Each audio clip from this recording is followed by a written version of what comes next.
এখন তারা নিজেরা নিজেদের ভিতর বিরোধে এমন পর্যায়ে পৌঁছেছে, সবাই থলের বিড়াল বের করে দিচ্ছে। এই থলের বিড়াল বের হয়ে যাওয়ার মধ্য থেকে প্রমাণিত হচ্ছে শেখ হাসিনা যে অভিযোগ করেছিলেন যে পরিকল্পিতভাবে একটি বড় রাষ্ট্র বাংলাদেশে তার ভিত্তি রচনা করতে চায়, বেস করতে চান, সেন্ট মার্টিনে তার একটা ঘাঁটি গাড়তে চান, আমাদের পোর্টে তাদের দখল নিতে চান, বাংলাদেশের প্রাকৃতিক সম্পদের উপর তাদের চোখ পড়েছে, বাংলাদেশের এক অংশকে নিয়ে তারা নতুন করে একটি রাষ্ট্র গঠন করতে চায় যেটা খ্রিস্টান রাষ্ট্র।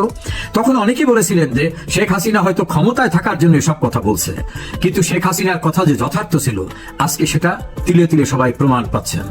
এবং সেটা যে মুক্তিযুদ্ধের পরাজিত শক্তি, তারা যে মুক্তিযুদ্ধের পরাজয়ের প্রতিশোধ নিতে চেয়েছিলেন তা তাদের কর্মকাণ্ডে ফুটে উঠেছে। যেমন বঙ্গবন্ধু ভবনকে গুড়িয়ে দেওয়া, কারণ বঙ্গবন্ধু তো কোনো কোঠা বিরোধী আন্দোলনের কোনো পক্ষ ছিলেন না।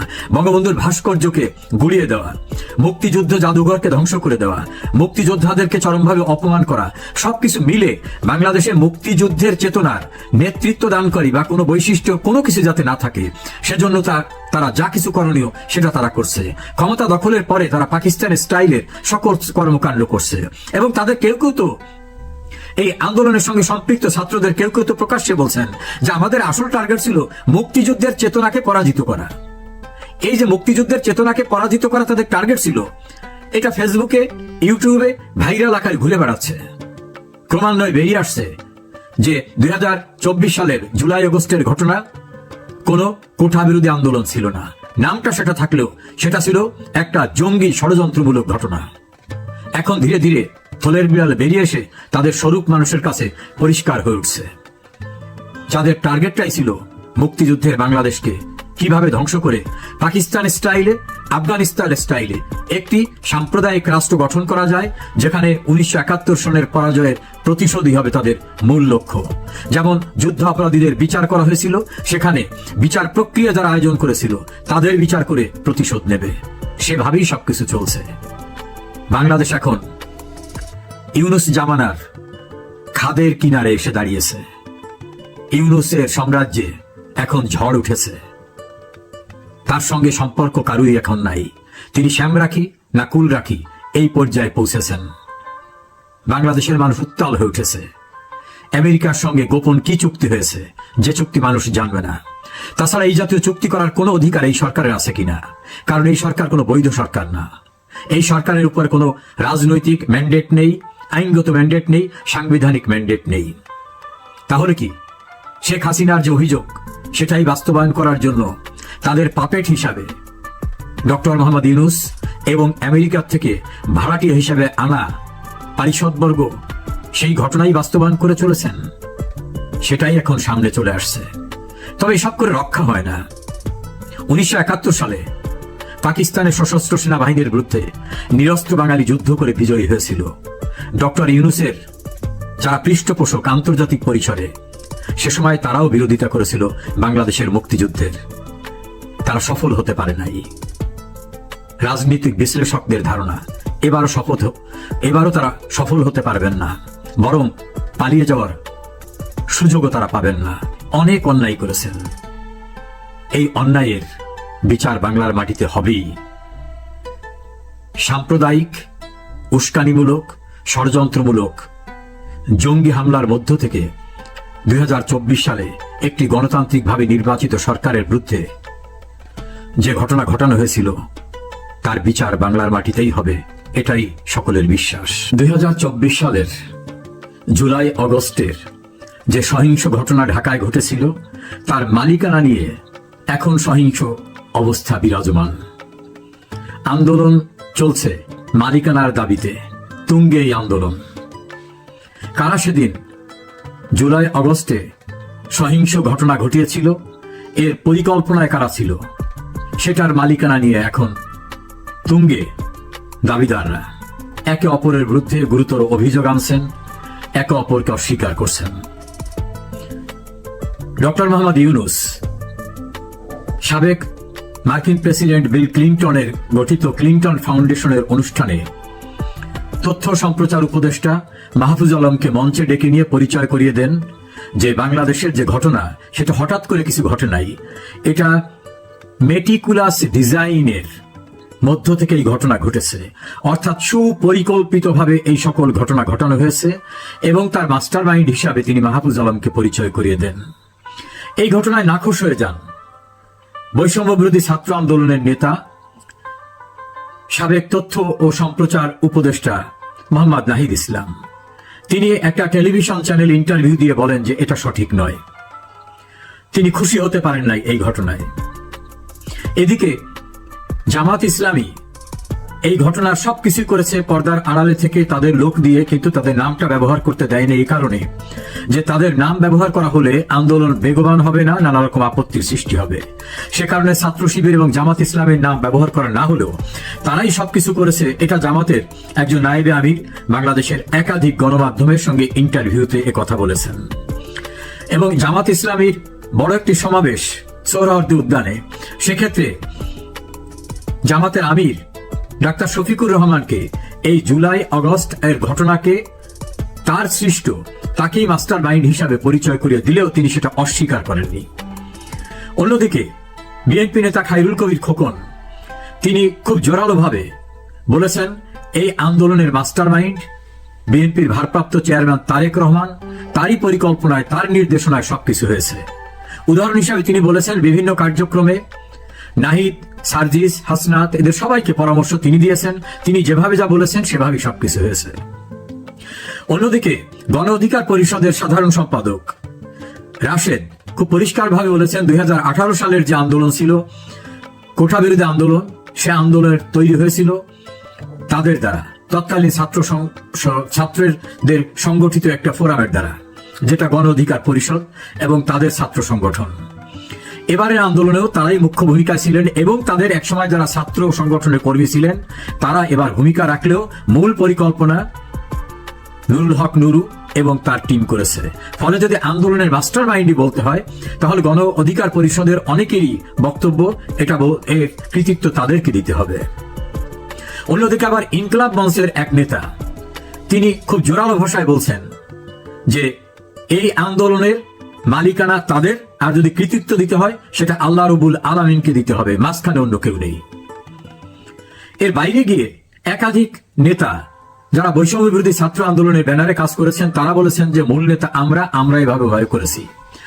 ঢাকা বিশ্ববিদ্যালয় শাখা ছাত্র শিবিরের সাধারণ সম্পাদক সাদিক কায়েমকে একটি মহল বলছেন সমস্ত কিছু তিনিই করেছেন, তার পরিকল্পনা হয়েছে, যেহেতু জামাত এবং ছাত্র শিবির নিয়ে কারো কারো রিজার্ভেশন আছে এই জন্য তার নাম ব্যবহার না করলেও সবকিছু তাদের নেতৃত্ব হয়েছে। অতএব মাস্টার মাইন্ড যদি ফিল্ডের কাউকে বলতে হয় সেটা সাদিক কায়েম এবং ছাত্র শিবিরকে বলতে হবে। এই পরিস্থিতিতে শুধু মালিকানার দাবি সীমাবদ্ধ থাকেনি। শাহবাগে জুলাই যোদ্ধা নামে ব্লকেট করতে গিয়েছেন একটি গ্রুপ, সেখানে পুলিশ বাধা দিলে তাদের নেতা বললেন প্রধান উপদেষ্টার বিশেষ সহকারী আমাদের বলছেন জুলাই সনদ এখানে বসে আলোচনায় হবে না যমুনায়, তোমরা শাহবাগ ব্লক করো, আপনি প্রয়োজনে খোঁজ নিয়ে দেখেন। পুলিশ অফিসারকে ত্যাগহীনভাবে তিনি বলছেন যে প্রধান উপদেষ্টার বিশেষ সহকারীর নির্দেশেই আমরা এখানে ব্লকেট করছি, কারণ জুলাই চার্টার দরকার, এখানে ব্লকেট না করলে হবে না। একদিন পরে দেখা গেল আর এক গ্রুপ এসে বলছে যে এখানে যারা ব্লক করে আছে এরা জুলাই যোদ্ধা না, জুলাই যোদ্ধা আমরা, ওরা প্রকৃত যোদ্ধা না। এখনই কে প্রকৃত যোদ্ধা কে প্রকৃত যোদ্ধা না এই দাবি নিয়ে সেখানে আবার তুমুল লড়াই। সেখানে যে তুমুল লড়াই হচ্ছে, বেপরোয়াভাবে একে অপরকে মারধর করছে, এক পক্ষ বলছে তোরা ভুয়া আর এক পক্ষ বলছে তোরা ভুয়া। পুলিশ এসে মারধর করছে দুই পক্ষকে যে তোরা সবাই ভুয়া। জমে উঠেছে জুলাই যোদ্ধাদের দাবি মালিকানার এই আন্দোলন। আমরা সামাজিক যোগাযোগ মাধ্যমে দেখলাম রাজু ভাস্কর্যের নিচে এক গ্রুপ একত্রিত হয়ে বলছে জুলাই আন্দোলনকে ব্যবহার করে যারা এনসিপি তৈরি করেছে তারা এর সঙ্গে কেউ না। কথা ছিল না যে তারা রাজনৈতিক কোন সংগঠন তৈরি করবে। বৈষম্য বিরোধী ছাত্র আন্দোলনের ব্যানার হলো আমরা সবাই একত্রিত হয়েছিলাম। তারা তাদের হাতের বিভিন্ন কার্ড তুলে ধরে দেখালো যে তারা জুলাই যোদ্ধা, তাদের মেডিকেল কার্ড আছে। তারা সার্জিস, হাসনাত, আসিফ মাহমুদ, সজীব ভুইয়া, মাহফুজ আলম সহ সবাইকে তীব্রভাবে দোষারোপ করে তাদেরকে অকথ্য ভাষায় গালিগালাজ করে বলছে জুলাইয়ের মালিকানা নিয়ে তারা জুলাই ব্যবসা শুরু করেছে। আবার ইনকলাব মঞ্চের আর এক নেতা তিনি বললেন আমি তো কোন প্রোটোকল নেই না, যারা বড় বড় গাড়ি নিয়ে প্রোটোকল নিয়ে মুভ করছে তাদের বিরুদ্ধে আমরা রুখে দাঁড়াবো। তারা এটাকে ব্যবসা হিসেবে নিয়েছেন, জুলাই আন্দোলনকে তারা ব্যবসা হিসাবে নিয়েছেন। আবার বৈষম্য বিরোধী ছাত্র আন্দোলনের নেত্রী, একসময়ের মুখপাত্র উমামা ফাতেমা, তিনি বলছেন যে বৈষম্য বিরোধী ছাত্র আন্দোলনকে মানি মেকিং মেশিনে পরিণত করা হয়েছে, ডিসি পদায়নে ব্যবহার করা হচ্ছে, তদবিরে ব্যবহার করা হচ্ছে, কোটি কোটি টাকা লোপাটে ব্যবহার করা হচ্ছে। তিনি আরো অভিযোগ করলেন এ সকল পরিকল্পনায় মন্ত্রীপাড়ায় যারা জড়িত তাদের পরামর্শ রয়েছে, তাদের নিয়ন্ত্রণই রয়েছে যারা চাঁদাবাজি করছে বিভিন্ন রকম ভাবে। সব মিলে জুলাই আগস্টের ঘটনার এখন মালিকানার দাবিদার অসংখ্য মানুষ। অন্যদিকে সরকার গঠনের প্রক্রিয়া নিয়ে নাহিদ ইসলাম যে কথা বলছেন, নাহিদ ইসলামের কথার সঙ্গে মির্জা ফখরুল ইসলাম আলমগীর একমত নন। বিএনপিকে প্রস্তাব দেওয়া হয়েছিল জাতীয় ঐক্যমতের সরকার আসার জন্য। মির্জা ফখরুল ইসলাম আলমগীর বিএনপির মহাসচিব, তিনি বলছেন না, ছাত্রদের কাছ থেকে এরকম কোনো প্রস্তাব আমরা পাইনি। আবার সেনা প্রধানকে যুক্ত করে যে কথা বলা হচ্ছে সেনাবাহিনীর পক্ষ থেকে, সেটার সঙ্গে তারা একমত হচ্ছেন না। আবার অন্যান্য যারা এই আন্দোলনের সঙ্গে সম্পৃক্ত ছিলেন তারাও কিন্তু সেই ঘটনার সঙ্গে তাদের সম্মতি ছিলেন, তাদের সঙ্গে কথা হয়েছিল, এ কথা তারা বলছেন না। সব মিলে ওই সময় সরকার গঠন প্রক্রিয়ায় বিএনপি সেনাবাহিনীকে যেভাবে সম্পৃক্ত বলে উল্লেখ করছে নাহিদ ইসলাম, তার সঙ্গে সেনাবাহিনী বা বিএনপি একমত পোষণ করছেন না। ফলে এই জুলাই আগস্ট আন্দোলনের মালিকানার দ্বন্দ্বে এখন তুঙ্গে তারা। আর যারা এই ঘটনার সঙ্গে সম্পৃক্ত নন, পর্যবেক্ষক, বিশ্লেষক, তারা বলছেন যে এটা কোনো আন্দোলন ছিল না, এটা ছিল দীর্ঘদিনের সুপরিকল্পিত একটি ষড়যন্ত্র, একটি গণতান্ত্রিক সরকারকে উচ্ছেদের জন্য। তার সমর্থনে তারা বলছেন ডক্টর মোহাম্মদ ইউনূস, তিনি নিজেই ক্লিন্টন ফাউন্ডেশনের অনুষ্ঠানে বলেছেন মেটিকুলাস ডিজাইন করে শেখ হাসিনা সরকারকে উচ্ছেদ করেছেন, অর্থাৎ দীর্ঘদিনের সুপরিকল্পিত ষড়যন্ত্রের মধ্য থেকে এটা ঘটিয়েছেন। তিনি যাদেরকে এই ঘটনার সঙ্গে নেতৃত্ব দানকারী হিসেবে উল্লেখ করলেন তাদের অনেকে ইন্টারভিউ দিয়ে বলছেন আমরা একটা মেসে থাকতাম, আমাদের দীর্ঘ পরিকল্পনা ছিল, 15-16 বছরের পরিকল্পনা করে আমরা শেখ হাসিনাকে উচ্ছেদের জন্য যা করার সেটা আমরা করেছি। আমরা 5 আগস্ট শেখ হাসিনাকে উচ্ছেদ করতে না পারলে অস্ত্র তুলে নিতাম। তাদের কেউ কেউ প্রকাশ্যে বলছেন আমরা টিভি ভবনে আগুন দিয়েছি, কেউ কেউ বলছেন আমরা পুলিশ হত্যা করেছি, কেউ কেউ বলছেন মেট্রো রেলে আমরা পদ্মা সেতুতে আগুন দিয়েছি, হামলা করেছি। আমাদের টার্গেট ছিল এইভাবে অস্থিতিশীলতা সৃষ্টি করতে না পারলে শেখ হাসিনা সরকারের পতন ঘটানো যাবে না। এই দীর্ঘ পরিকল্পনা একদিনে হয়নি, দীর্ঘদিনে। যদি 5 তারিখে তারা শেখ হাসিনা সরকারের পতন ঘটাতে না পারতেন তাহলে তারা অস্ত্র তুলে ধরে সশস্ত্র যুদ্ধে যেতেন। এবং এই ঘটনার সঙ্গে কারা কিভাবে জড়িত তারও বিভিন্ন তথ্য বিভিন্নভাবে বেরিয়ে আসছে, যেটাকে বলা যেতে পারে বাংলায় যে প্রবাদটা আছে থলের বিড়াল বেরিয়ে আসছে। বিশ্লেষকদের মতে এটা ছিল সত্যি সত্যি মেটিকুলাস ডিজাইন, অর্থাৎ একটি অপরাধমূলক দীর্ঘদিনের ষড়যন্ত্রের পরিকল্পনা।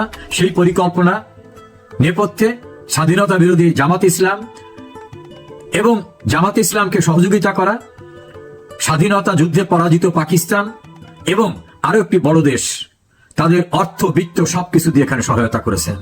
সেক্ষেত্রে অভিযোগ আনা হয় জাতিসংঘের মানবাধিকার দায়িত্বপ্রাপ্ত ব্যক্তিকে, যিনি সেনাবাহিনীকে সুকৌশলে রাষ্ট্রীয় দায়িত্ব পালন করতে বিরত রাখার জন্য ভয় দিয়েছিলেন। অর্থাৎ এই মেটিকুলাস ডিজাইনের সঙ্গে জাতিসংঘের একটা উইংও সম্পৃক্ত হয়ে পড়েছিলেন।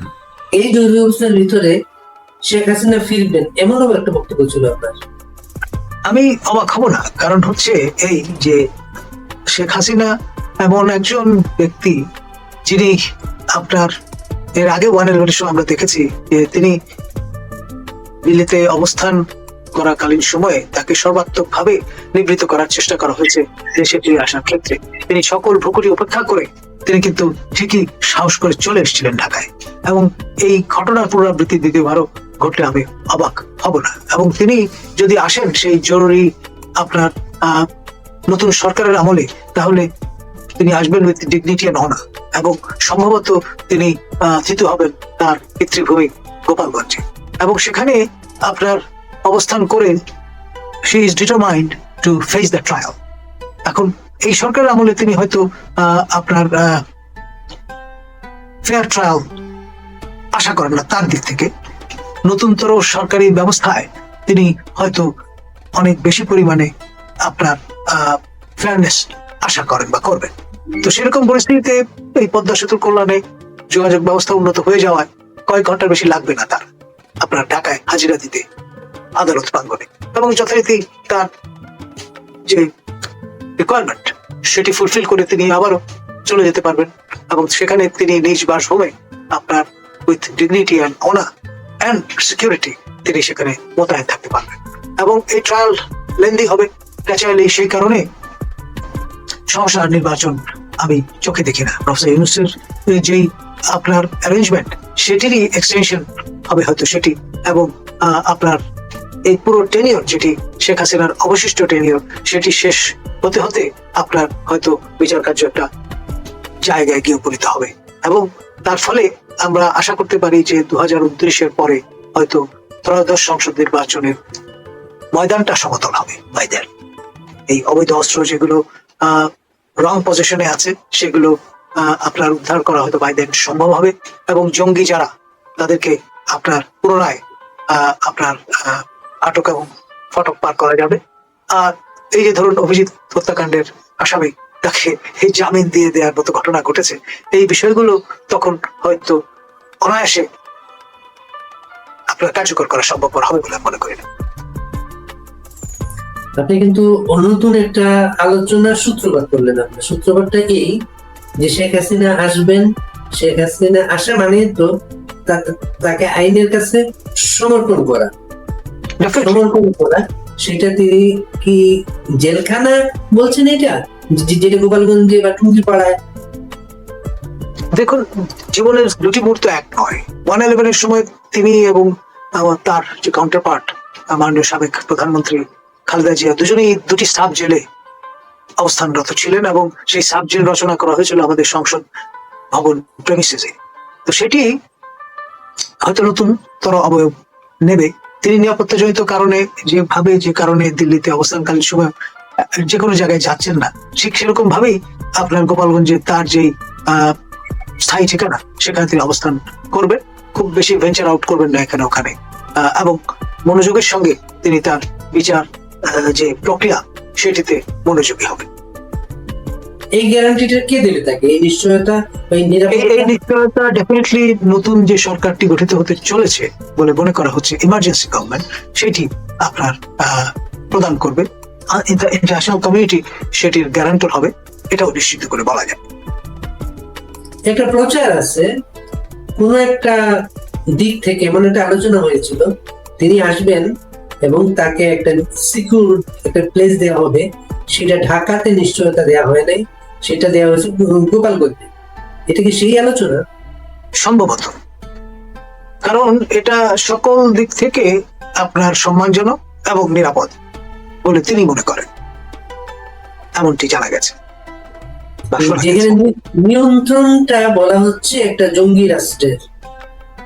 এই যে আজকে মনে করেন ফারাবির মতো একটা মানুষকে জামিন দেওয়া হয়েছে, এর আগে যত জঙ্গি ছেড়ে দেওয়া হয়েছে, এটা কি কোনো নিরাপত্তা গ্যারান্টি কি সম্ভব তার পক্ষে দেয় অবস্থায়?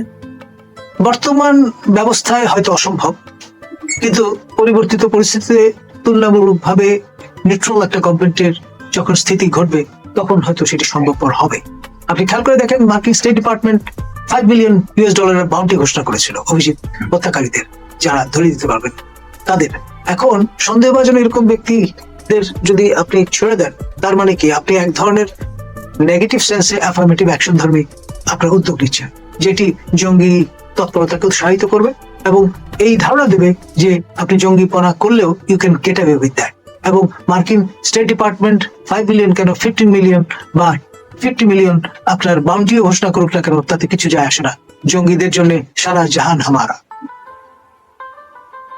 যেখানে আওয়ামী লীগের কার্যক্রম নিষিদ্ধ, যেখানে আওয়ামী লীগের নিবন্ধন বাতিল হয়েছে, সেখানে মার্কিন চার্জ অ্যাফেয়ার্স প্রধান উপদেষ্টার সাথে দেখা করার পরে প্রচারণা এসেছে, ওনারা সবাইকে নিয়ে ইলেকশনের কথা বলছেন। আপনার যেটাকে বলছি আমরা inclusive election. Inclusive election is a must, এই কারণে যে 14, 18 এবং 24-এর নির্বাচনকে আমরা যে কারণে বড় বড় প্রশ্নবোধক চিহ্ন হাজির করে বিবেচনায় লিপ্ত হই, একই একই রকম অবস্থা দাঁড়াবে যদি আপনার দেশের অর্ধেক ইলেকট্রেটকে যারা রিপ্রেজেন্ট করেন, আওয়ামী লীগ, জাতীয় পার্টি এবং 14 দল এবং তাদের মিত্ররা, তাদেরকে বাদ দিয়ে আপনি এলব আউট করে বিবেচনার বাইরে রেখে যদি সেই নির্বাচন আয়োজন করতে যান, তাহলে জেন্ডার প্রিন্সিপাল অনুসারে সেই নির্বাচনটি হবে ত্রুটিপূর্ণ। আগের নেতৃত্বে নির্বাচনকে যদি আপনি ত্রুটিপূর্ণ বলে মনে করে থাকেন। রাষ্ট্রপতি নেতৃত্বে যদি কোনো জরুরি অবস্থার সরকার হয়, সেখানে সেনাবাহিনীর সমর্থন থাকবে এমন কোনো গ্যারান্টি আছে? ডেফিনেটলি আপনার সেনাবাহিনী তো সর্বাধিনায়ক আমাদের মহামান্য রাষ্ট্রপতি শাহাবুদ্দিন চুপ্পুর প্রতি বিশ্বস্ত, অনুগত এবং শপথবদ্ধ সংবিধানের প্রতি আপনার অনুগত থাকতে। তো ফলে তিনি যদি আদেশ করেন, ন্যাচারালি সেটি তাদের জন্য বাইন্ডিং হবে, এটা তো সহজেই বোঝা যায়। গোপালগঞ্জে সর্বশেষ সেনাবাহিনীর যে চেহারা দেখা গিয়েছে, এরপর কি আওয়ামী লীগ এখানে আস্থা রাখতে পারে? এখন ধরুন সেই সময়ে নিশ্চয়ই প্রতিরক্ষা মন্ত্রী হিসেবে আপনার ডক্টর ইউনূস থাকবেন না, তার নিয়ন্ত্রণাধীন এএফডি তার সুপারিশে এমনটি করে থাকতে পারে। সুতরাং যেহেতু এই ফাসাদটা হয়তো থাকবে না, সেই কারণে তাদের জন্য অ্যাক্ট করা আরো সহজতর হবে। হঠাৎ করে কিন্তু এনসিপি নেতাদের বিরুদ্ধে নানা অভিযোগগুলা সামনে আসতে শুরু করেছে। সর্বশেষ মাহফুজের ভাইয়ের বিষয়টা নিয়ে সামনে এসেছে। আসিফ ইন্টারভিউ দিয়ে বলেছেন ইশরাক হোসেন তাকে সেখানে সামাল দিতে না পেরে তার বিরুদ্ধে অপপ্রচার করছেন। আসিফের বাবার বিরুদ্ধে অভিযোগ এসেছে, নাহিদের বাবার বিরুদ্ধে অভিযোগ এসেছে। এটা সবকিছুর কোনো যোগফল এগুলা? দেখুন, স্টেট উইদিন স্টেট অ্যাক্টর অদৃশ্যভাবেই কাজ করে। আপনার সংশ্লিষ্ট ব্যক্তিবর্গ নিশ্চয়ই অনুভব করতে সক্ষম হচ্ছেন এটা আসছে কোত্থেকে। ফলে তারা হয়তো ছেড়ে কেসে বলছেন না, কিন্তু অনুভব ও মনোভাবের মধ্যে সেটি প্রবেশ করেছে। আপনি জানেন যে New Zealand, Australia, United States of America, Canada আপনার প্রভৃতি দেশ, তারা যেভাবে অপারেট করেন, সেখানে 5 আইস বলে একটা কোঅর্ডিনেশনের স্পেস আছে। আপনি যে অস্ট্রেলিয়ায় অবস্থান করছেন, অস্ট্রেলিয়ান স্টেট উইথ স্টেট অ্যাক্টরদের আপনার নলেজের বাইরে কি আপনি মনে করেন এই 6 কোটি টাকা আপনার স্থিতি পেয়েছে? এবং তাদের নজরে আছে বলেই বিষয়টা ফোরফ্রন্টে চলে এসছে। এখন জাতীয় আন্তর্জাতিক যে ব্যাপারগুলো, সেগুলো কিভাবে কাজ করে সেটা তো আপনি গত সরকারের সময় দেখেছেন যে Richard Nephew, global anti corruption coordinator of the United States of America, তিনি কিন্তু সোজা ঢাকায় এসে হাজির হয়েছিলেন এবং তৎকালীন দুদকের চেয়ারম্যান তিনি শাহী করে গেছিলেন, কিন্তু সচিব মহোদয়কে তো হাজির থাকতে হয়েছে। তিনি যে হোমওয়ার্কটা করে এসেছিলেন সেটা মিলিয়ে নিয়েছিলেন তার সঙ্গে, তারপর গিয়ে হাজির হয়েছিলেন পররাষ্ট্র মন্ত্রণালয়ে। তৎকালীন পররাষ্ট্র সচিব আপনার মোমেন মহোদয়কে নিয়ে যৌথ প্রেস কনফারেন্স করে মোমেন মহোদয়কে দিয়ে বলিয়ে ছেড়েছেন যে আপনার স্যাংশন হতে পারে দুর্নীতি নিবারণে বড় হাতিয়ার। 5 আগস্টের পরে সাবেক সরকারের বিরুদ্ধে হাজার হাজার কোটি টাকার দুর্নীতি, পাচার, অনেক কথাবার্তা আসছিল। হঠাৎ করে কোনো ফলো আপ নেই, কিন্তু এগুলোর কোনো আওয়াজ নেই। উল্টো এখনকার সরকারের দুর্নীতি নিয়ে চতুর্দিকে সরগরম একটা অবস্থা। গণেশকে উল্টে গেছে। আপনার একবার হুট করে তো উল্টে যায় না, গ্রাজুয়ালি যায়। তো তার প্রান্তে হয়তো বা আমরা আছি। আর আপনার দুদক যে কম্পোজিশন, যারা ইনহাউস কাজ করছেন, তারা ইতিমধ্যে অনেকেই আপনার পরিচালক এবং ডিজি এই পদগুলোতে সমাসীন হচ্ছেন। এটা নতুনতর একটা আপনার আমি বলবো তাদের জন্য অভিঘাত। এবং আপনার যে 3 জনকে নিয়ে কমিশন নতুন করে গঠিত হয়েছে, যে চেয়ারম্যান তিনি একজন সুলেখক এবং আপনার সাবেক সিনিয়র সচিব, তিনি ইস্তফা দিয়ে এই চুক্তি ভিত্তিতে এই দায়িত্ব নিয়েছেন। আবার সঙ্গে একজন 1 স্টার সাবেক জেনারেলও আছেন, সঙ্গে জুডিশিয়াল ব্যাকগ্রাউন্ডের একজন জনকৃতজ্ঞ আছেন। এই 3 জনের যে কমিশন, তা রীতিমতো রিসিভ উইজডমের মতো সরকারের পক্ষ থেকে নানান রকম নির্দেশনা, পরামর্শ পাচ্ছেন, তার উপর ভিত্তি করে অ্যাক্ট করছেন। তো যেহেতু যারা ক্ষমতা হারিয়েছেন আমাদের সম্মানীয় স্বরাষ্ট্র সচিব মহোদয়ের ভাষায়, তাদের তো কোনো নতুন সিস্টেমে অ্যারেঞ্জমেন্টে খানা থাকবার কথা নয়, পরাজিত শক্তি। সুতরাং পরাজিত শক্তি যেহেতু পরাজয় বরণ করেছে, ইতিহাসে নানান রেফারেন্স আছে। আপনার যখন 1492-তে আপনার গ্রানাদার পতন ঘটলো, তখন মুরিশ কমিউনিটিকে দুটো অপশন দেওয়া হলো, either to get converted or to leave the premises, এবং মোস্টলি তারা আইবেরিয়ান পেনিনসুলা ছেড়ে দেওয়ার অপশনটাই এক্সারসাইজ করলেন। প্রতিমধ্যে নানান বিপত্তিতে পড়েছেন, সেটা তো ভিন্ন বিষয়।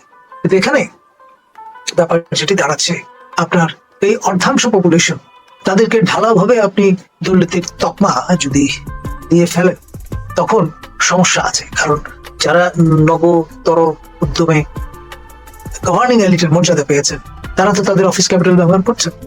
ফলে আপনার এটা একটা উভয় সংকট, ডিলেমাটা এখানে।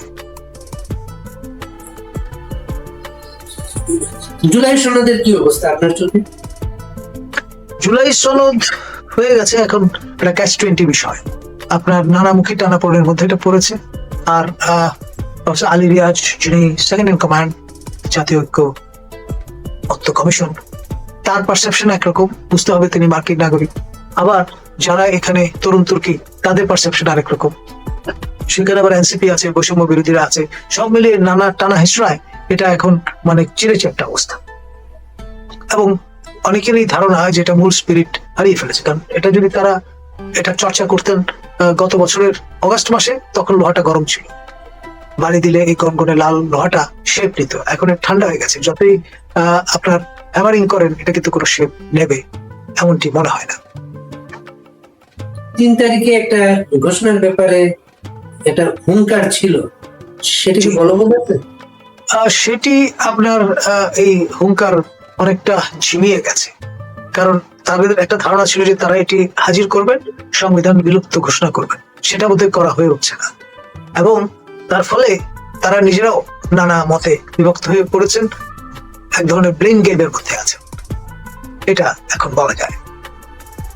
যে খসড়া প্রকাশ পেয়েছে, সেটাকে আপনি কিভাবে দেখেন? আমার মনে হয় এটা একটা ক্যামোফ্লাজ। মূল যে খসড়া, সেটি 3টি দলের সঙ্গে তারা শেয়ার করেছেন। সেটি একটি হচ্ছে বিএনপি, একটি জামাত ইসলামী, আর এনসিপি। সেটি কিন্তু আমাদের কারো কাছেই নেই। 3 তারিখের আগে হয়তো এর প্রকৃত স্বরূপ বোঝা যাবে না। তারা নানান রকমের স্কিমে অভ্যস্ত। আপনি খেয়াল করে দেখেন, নানান রকমের বলি বচন আউড়ে তারা কিন্তু তাদের ভাষায় বিপ্লবটি সফল করেছেন। এখানে তারা আপনার কেন জেনে শুনে আপনার হ্যান্ডেল বা হাতিয়ার তুলে দিতে চাইবেন তাদের বিরুদ্ধ পক্ষের কাছে? সেই জন্যই তারা চাতুর্যের আশ্রয় নিচ্ছেন, গিমিকের আশ্রয় নিচ্ছেন। ঢাকার ফুটবল লিগে একসময় একটা আওয়াজ ছিল, ওয়ারি আইলো। ওয়ারি নামের একটা টিম ছিল, মোহামেডানকে সম্ভবত হারিয়েছিল। তারপর সেই ওয়ারি একটা সিম্বলিক একটা ডাক হয়ে দাঁড়িয়েছিল। সর্বশেষ আমরা বারবার দেখতাম যে যখনই কোনো সংকট তৈরি হয়, তখনই লোকজনকে ডেকে ভয় দেখানো হয় আওয়ামী লীগ আইলো, আওয়ামী লীগ যেগুলো চলে আসতে পারে। এখন জুলাই সনদ না জরুরি অবস্থা, কোনটা আগে আসবে বলুন? ডেফিনেটলি আপনার এখন যেটি মনে হচ্ছে, জুলাই সনদটাই প্রথমে ফোরফ্রন্টে আসবে, এবং সেটা সূত্র ধরে জরুরি সরকার। এটা কোন শেপ পাওয়া যাচ্ছে? কারা আসতে পারে? এবং একমাত্র বৈধ অথরিটি যিনি, মহামান্য রাষ্ট্রপতি শাহাবুদ্দিন চুপ্পু, তাকে তো আমরা দেখতেই পাচ্ছি, তিনি বঙ্গভবনের সমাসীন আছেন। বাকিদের তিনি হ্যান্ডপিকড ভাবে মোতায়েন করবেন, এটাই সিস্টেম। এটা ব্যর্থ করার কোন উদ্যোগ দেখেন? এর আগে 2বার অ্যাটেম্প নিয়ে তারা ব্যর্থ হয়েছেন, যারা ব্যর্থ করতে চান। বঙ্গভবন গুড়িয়ে দেবে, 48 ঘন্টার হুমকি দিয়েছেন ইত্যাদি। শেষ পর্যন্ত আপনার সেই গোপালগঞ্জে যেমনটি বাঘের মতো তর্জন গর্জন করে গিয়েছেন, ফিরেছেন বেড়ালের মতো মাথা নিচু করে, সাজোয়া জানি করে। সেরকম অবস্থা এখনো বিরাজমান, সেই স্ট্যাটাসে পরিবর্তন হয়নি।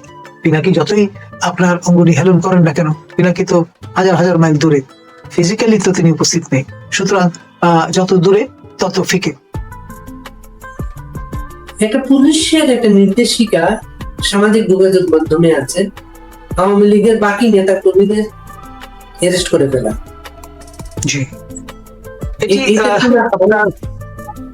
আমি চিঠিটা আমার নজরে এসছে। আমাদের সম্মানীয় ডিআইজি পলিটিক্যাল স্পেশাল ব্রাঞ্চের তার স্বাক্ষরিত 28 তারিখে জুলাই মাসে তিনি স্বাক্ষর করেছেন।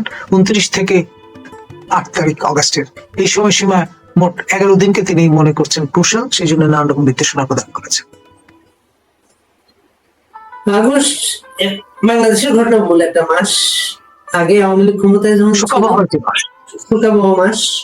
আগস্টের দুটো ঘটনা এখন খুবই আলোচিত, তিনটা ঘটনা। একটা তো 15 আগস্ট আছে, 21শে আগস্ট আছে একটা, সর্বশেষ 5ই আগস্ট। এবং আপনি আগস্টকে কেন্দ্র করে আপনার যে প্রেডিকশনটা আগস্টেই ঘটবে না পরে ঘটবে, এটা আমার ধারণা ওই যে একই তত্ত্ব, you must hit the iron when it is hot. তো যেহেতু অফিসিয়াল কগনিজেন্সও পাওয়া যাচ্ছে, তারা একটা সময়সীমা বেঁধে দিয়েছেন, এবং যেহেতু 1 আগস্ট থেকে শোকাবহ মাসের উদযাপন বা অবজারভেন্স শুরু হয় আওয়ামী লীগের ঘরানা থেকে, তো ফলে আপনার অগাস্ট মাস হচ্ছে আওয়ামী লীগের মাস, জুলাই মাস হচ্ছে যারা 24-এর তরুণ তুর্কি তাদের মাস। তো ফলে বিভাজনটা যদি এভাবে বুঝবার চেষ্টা করি, তাহলে এটা তাদের দিন যারা বিরোধী পক্ষ। এবং জুলাইতে আমরা দেখলাম তাদের অভ্যন্তরীণ সমস্যায় তারা খুব বাজে অবস্থায় ছিল। সর্বশেষ তাদের একটা খুবই গুরুত্বপূর্ণ যুদ্ধ উমামা, ওর বিদ্রোহের পরে তারা আরো বাজে অবস্থায় পড়েছে। মাহফুজ এমন ভাবে কথা বলেছেন যে তিনি একমাত্র সৎ মানুষ, এবং তাকেও কিন্তু কালিমা দেওয়ার চেষ্টা হচ্ছে। সৎটা আসলে কে আমাদের? দেখুন, কম্বল বাঁচতে চেষ্টা করলে উজ্জ্বল হয়ে যাবে, এই পর্যায়ে চলে এসছে। এবং চূড়ান্ত যে পরিস্থিতিটা, সেটার অশুভ সূচনা করেছেন প্রফেসর ইউনূস। তো এটা একদম শেষ সীমায় এসে পৌঁছেছে। সুতরাং দায় সবার, collective failure of the government. সর্বশেষ গোপালগঞ্জের ঘটনাকে কেন্দ্র করে আমেরিকানদের কোন একটা চিঠি এসেছে ঢাকায়। সেই চিঠিটার পরে একটা কমিশন গঠনের কথা বলা হয়েছিল। সেই কমিশন গঠনের কথা আমরা জানি না। এর মাঝে নাগরিকদের একটা গ্রুপ, সরকার সমর্থক নাগরিকদের একটা গ্রুপ, তারা গোপালগঞ্জ ঘুরে এসে তারা একটা বিবৃতি দিয়েছে। সর্বশেষ মার্কিন চার্জ অ্যাফেয়ার্স সাক্ষাৎ করলেন। তিনটার কোনো যোগসূত্র আছে? অবশ্যই আছে, কারণ হচ্ছে আপনার ক্রাইম এগেইনস্ট হিউম্যানিটি, এটা যেই রকম ভাবেই আপনি পড়ে দেওয়ার চেষ্টা করেন না কেন, পাপ তো বাপ তো ছাড়বে না, তিনি যত বয়োবৃদ্ধই হন না কেন। আপনার যদি এই বয়সে প্রফেসর ইউনূসকে ডকে উঠতে হয় আবারও, তাহলে এই দুঃখ তিনি রাখবেন কোথায়? তাকে কি সেফ এক্সিটের কোনো ব্যবস্থা হচ্ছে? সেটি একমাত্র তিনি নেগোশিয়েট করতে পারেন আমাদের প্রতিবেশী রাষ্ট্র ভারতের সঙ্গে, যেখানে ভারত বিরোধিতার জিগির তিনি তুলেছেন, তার নজর পড়েছে 7 সিস্টারের দিকে। এখন তারা এইরকম একটি পটভূমিতে তাকে কতটা সমাদর করবেন তারাই ভালো বলতে পারবে। 7 সিস্টার জয় করা হলো না, আমাদের দিল্লিও জয় করা হলো না, আমাদের যে টার্গেট গুলো ছিল একটা অর্জন হয় নাই। এখন এক্সিটটা পেতে আর কি করতে হবে আমাদের? দেখুন, আমরা তো আদানির পুরো পাওনা মিটিয়ে দিয়েছি। শেখ হাসিনা যে সমস্ত চুক্তি করেছেন বলে এতদিন দাবি করা হচ্ছিল, গোপন চুক্তি, একটিও তো বাতিল করার খবর আমরা পেলাম না। আপনার লম্বা লম্বা কথা বলে জায়গা মতো আপনার যেটাকে কুর্নিশ করা, সেটা কিন্তু তারা করেই চলেছেন। সুতরাং এই যে কোনো মূল্যে দোভালজির সঙ্গে খানা খেতে হবে এক পাতে, সেইটা আমরা দেখেছি আমাদের মাননীয় নিরাপত্তা উপদেষ্টা আপনার খলিল মহোদয় তাকে ব্যাংককে। সুতরাং দেখতে আর কিছু বাকি নেই। জনাব কলিমুল্লাহ, আপনার যে নির্বাচন পর্যবেক্ষণ সংগঠন জানিপক, আজকে প্রেসিডেন্সিয়ালি 30তম প্রতিষ্ঠা বার্ষিকী আমরা পালন করলাম। আমাদের ভলান্টিয়ার শুভানুধ্যায়ীরা তারা ছিলেন। কেক কেটে আলোচনা সভার মধ্য দিয়ে আমরা স্মরণ করলাম গত 30 বছরের আমাদের যে কর্মকাণ্ড। তাই এক ধরনের স্মৃতির মন্থন। এর জন্য আপনাকে অভিনন্দন, ধন্যবাদ। নতুন নির্বাচনের কোন তফসিল বা কোন সম্ভাবনা দেখেন খুব তাড়াতাড়ি? দেখুন, 22 জানুয়ারির নির্বাচন তারিখ ঘোষিত হয়েছে, 2007-এ কিন্তু সেসব দেশে সেটা কিন্তু অনুষ্ঠিত হয়নি।